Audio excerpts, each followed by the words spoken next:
आज के इस क्लास में जानेंगे आय प्रभाव एवं प्रतिस्थापना प्रभाव में अंतर, difference between income effect and substitution effect.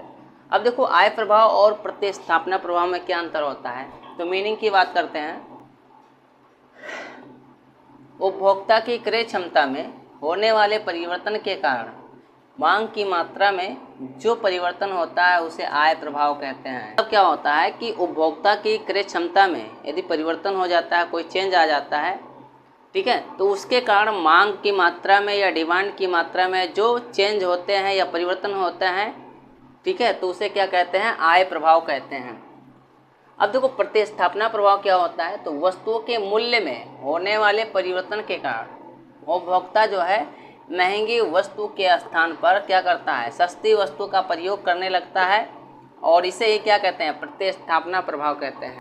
मतलब प्रतिस्थापना प्रभाव क्या होता है कि जब वस्तु महंगी हो जाती है तो ऐसी स्थिति में कंज्यूमर अर्थात उपभोक्ता जो है महंगी वस्तु के स्थान पर सस्ती वस्तु को परचेज करते हैं, खरीदते हैं, ठीक है, और उसका प्रयोग करते हैं, तो उसे क्या कहते हैं, प्रतिस्थापना प्रभाव कहते हैं। अब देखो दर्शाया जाता है, तो आय प्रभाव को आय उपभोग वक्र जिसे बोलते हैं आईसीसी द्वारा दर्शाया जाता है, ठीक है, और इसका ढलान क्या होता है, हमेशा धनात्मक होता है, पॉजिटिव होता है। प्रतिस्थापना प्रभाव को कीमत उपभोग वक्र जिसे पीसीसी के नाम से जानते हैं के द्वारा दर्शाया जाता है, और इसका ढलान जो हमेशा ऋणात्मक होता है, ठीक है, नेगेटिव होता है। अब देखो किस कारण से, तो इसमें वास्तविक आय या क्रय क्षमता जो है की वृद्धि के कारण उत्पन्न होता है, और यह वस्तुओं के सापेक्षिक मूल्य में परिवर्तन के कारण प्रतिस्थापना प्रभाव उत्पन्न होता है।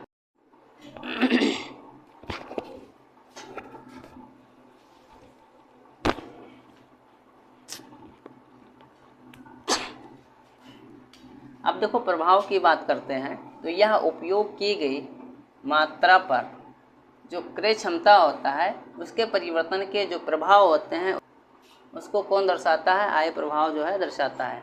प्रतिस्थापना प्रभाव जो है उपयोग के स्वरूप में होने वाले परिवर्तन को जो कि मूल्यों के परिवर्तन के कारण हुआ है उसको दर्शाता है, ठीक है।